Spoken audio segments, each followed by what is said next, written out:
महाराष्ट्र राज्यात रामराज्य यावे याकरिता शहरमध्ये विधानसभेचे नवनिर्वाचित आमदार देवेंद्र कोटे यांनी मुख्यमंत्री देवेंद्र फडणवीस यांना श्रीरामचंद्र, श्री लक्ष्मण, श्री सीतामाई आणि श्री हनुमंताची मूर्ती असलेली राम दरबारची प्रतिकृती देऊन सन्मान केला।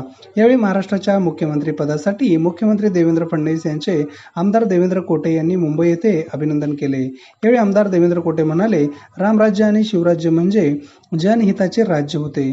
महाराष्ट्राच्या मुख्यमंत्रीपदावर कणखर नेतृत्व असलेले देवेंद्र फडणवीस विराजमान झाल्यामुळे त्यांच्या नेतृत्वाखाली महाराष्ट्रात विकासाचा रथ अधिक गतिमान होईल याची सर्वांनाच खात्री आहे।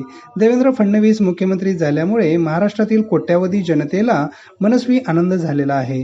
आगामी काळात सोलापूर शहरासह संपूर्ण महाराष्ट्राचा सर्वांगीण विकास होण्यासाठी मुख्यमंत्री देवेंद्र फडणवीस यांच्या नेतृत्वाखाली आम्ही सर्वजण कटिबद्ध आहोत, असेही आमदार देवेंद्र कोटे या प्रसंगी म्हणाले।